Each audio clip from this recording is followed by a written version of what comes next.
Ladies and gentlemen, here we sit in the infamous GM vehicle with the 3.6 liter engine in it. Very nice car, very beautiful. Look at that. It is a 2013 Buick Enclave. Currently, the car is, it's running just fine. I got it for a couple $1,000s. However, I did not do the research on this car, and I'm sort of upset at myself, but glad in the same sense, right? I'm gonna tell you why I'm upset at myself, because if I would have done the research, I probably would have actually avoided the vehicle. Just all the complaints online, I literally could not find anything good about these cars. Just a few people who said that their cars made it to 200,000 plus miles, so I probably would have steered clear away from it given the situation that I'm in. I am currently a student trying to finish up my law studies, and I really don't have any extra money to be throwing at, the issues that could go wrong with this car. So with that being said, let's get into the issue that this car currently has. Now, don't be afraid. It's just one issue, one minor issue, right? So let me show you what I'm talking about. I'm not going to start it. I'm just going to put it in. Actually, I should start it, I guess. Hold on, let's turn that down. I guess I should start it. Okay, so as you see, starts up fine. Everything's working. The radio, all this stuff is working. Okay, let me show you, first of all, how many miles are on this car. There we go. 158. Come on, focus. Okay, I hope you can see that from here. That screen is jumping because obviously, the camera can't pick up that light or whatever. I don't know.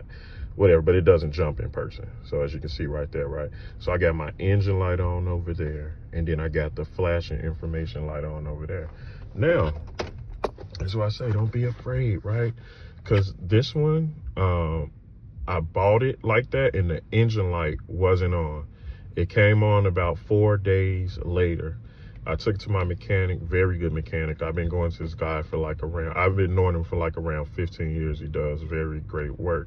That's when I started doing the research. And lo and behold, my engine light came on 10 p.m. at night. So it's nobody to call, to kind of put my mind at ease. I couldn't get a hold of my mechanic at that time. I had his personal number. I was like, I'm not going to call the man and, worry. Hopefully it's something light, because the car runs fine. It doesn't exhibit any behavior, no noises. It shifts like butter right now, but we'll talk about the shifting in a second. So I was just like, oh man, what could be going wrong? So anyway, I get up that next morning and I took it back to my mechanic, because I took it there the first time to get the initial checkup. He found nothing wrong with the vehicle, no leaks, no nothing. He checked the timing chain was fine. The trans was fine, but we did flush all of the fluids, everything but the radiator. I'm actually waiting on the new reinforced hose to come in, but I won't get too ahead of myself. I'm gonna talk about that reinforced hose as well. So anyway, yeah, I took it to my mechanic. He said everything was good. Maybe 3 or 4 days later, that's when the engine light came on. So I took it back to him, and he ran a test, a thorough test, on everything. He said, you know what, the only reason why your engine light is on is because they changed the sensors, and they used the aftermarket sensor banked to the catalyst converter. Now, thankfully, the dealership that I got it from is going to fix it. They're going to fix it. They told me that they ordering the part, and they're going to fix it. So I've only owned the car for maybe about a week and a half, and it just hasn't given me any issue, man. After watching all that stuff online, I was just driving this thing super slow, barely, giving it any gas, because I'm like, man, anything could happen. Which I'm still going to baby it. because, you know, from what I understand, these cars are very delicate. Oh, what's going on over there? Get them, get them. Yeah, these cars are very delicate. So I'm still going to baby the car. I'm going to get my oil change, as you can see, every 5,000. But sometimes if I'm feeling frisky, I might get it done, you know, even sooner than that. So I'll show you guys the outside on a different video. I plan to kind of, you know, be you guys' dummy for this car and just make videos and updates and stuff along the way. So like I said, when I was talking about that hose earlier, I am going to go ahead and, well, I've already ordered that hose. That hose is coming today. So the hose is a coolant hose, and this is key to actually keeping this car, you know, keeping it from keeping you on the side of the road. Now, a lot of mechanics, I like to watch the Car Wizard, and there's another guy, Alex the mechanic.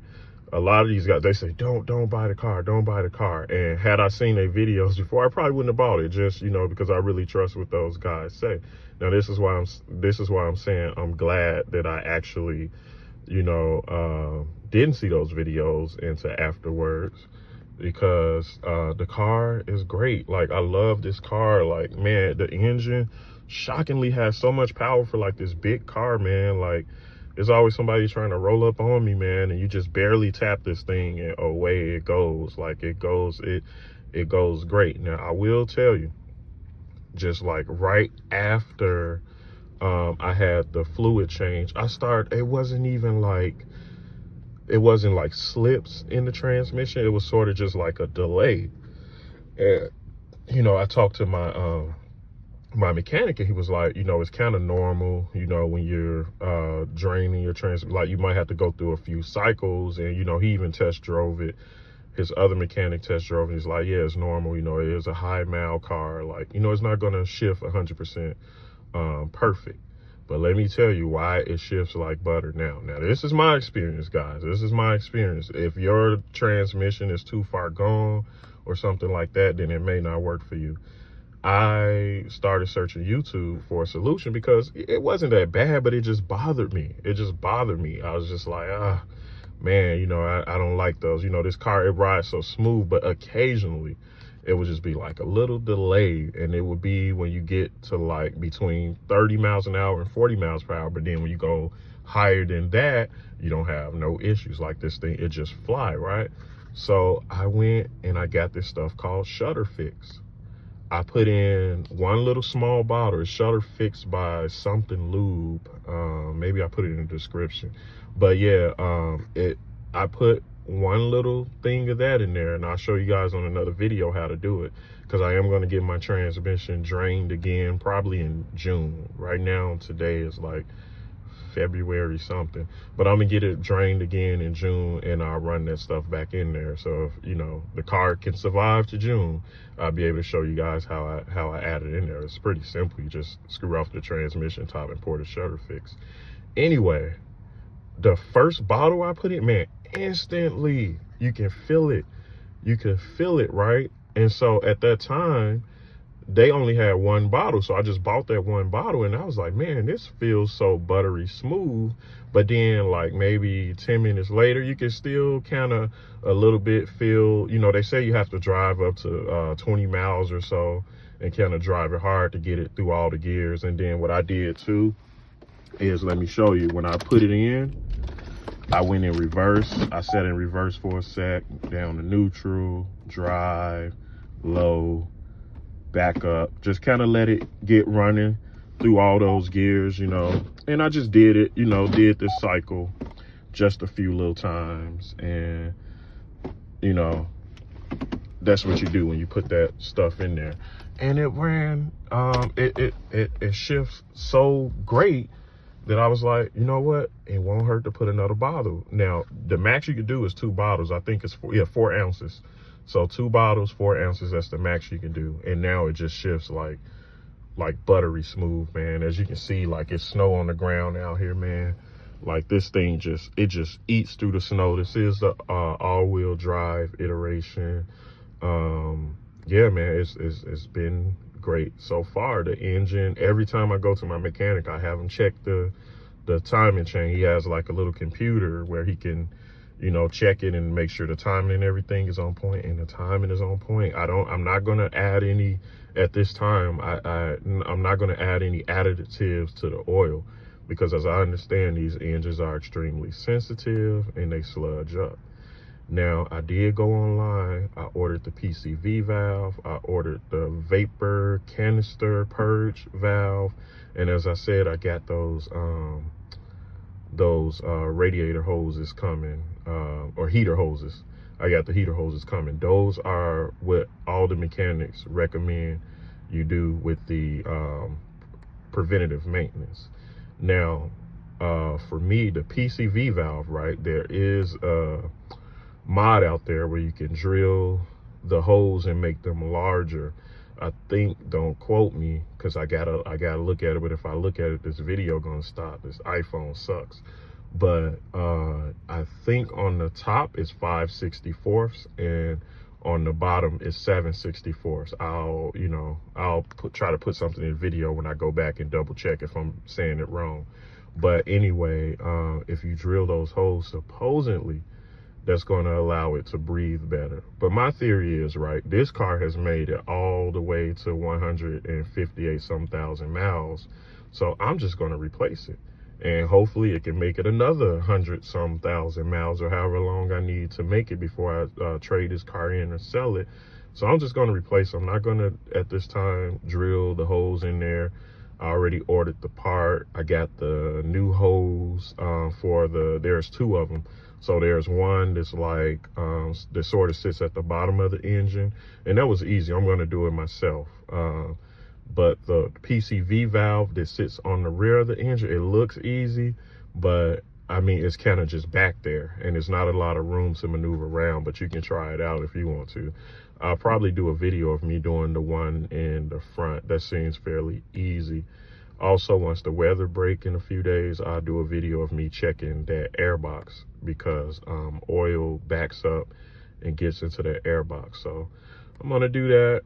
And then I'll just keep you guys posted, man. If you bought one of these, you know, and your nerves are racking like me, my nerves was racking.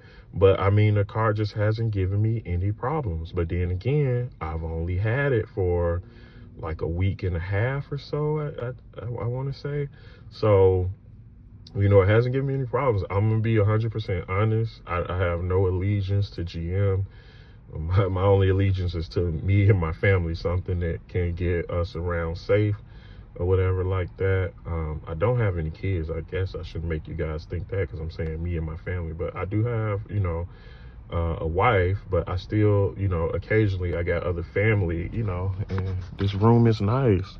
You got the DVD player up there. All this stuff works. Every freaking thing works in this car. Oh, before I forget, this is going to be the last thing. I'm not going to hold you guys up too much. Okay, so as you can see, right, you got this information light right there. That is for, hold on, get the ice possible thing out of there. That is for the tire monitor. So right now, I've been manually checking my tires to make sure that they all good, because that tire monitor isn't working. The dealership did order the things for me, but they said that's something that, you know, I bought the car used, so that's something that they probably want fixed. However, the local Walmart by my house, they are going to do it $30 a wheel. So you can't beat that. The Walmart has, you know, they had a little tire shop thing in the back. They're going to reprogram it for $30 a wheel. The dealership where I got it from was trying to say, oh, we'll do it for you for $50 a wheel. And I'm like, no, I just ordered the parts like you guys said. So they did order the parts for me. It's already there. I just haven't went over there yet. They got the catalyst thing for me as well. So I need to go in there and get that done. My mechanic was telling me to probably just kind of wait on it, because the catalyst that's on here, or the sensor, is doing its job. It's just that it's an aftermarket part, and that's what's setting off the engine code. But he did all sorts of tests and compression test, all these things, and he says the car is doing everything it's supposed to do. It starts up every time. It runs buttery smooth. All the things I'm having done on here that I told you about are all preventative maintenance that were recommended by the mechanics on YouTube. And you can see those. Even my mechanic said it will not hurt to change those things, because those are things that will at least keep you off the side of the road. If the timing chain goes, the timing chain goes, man.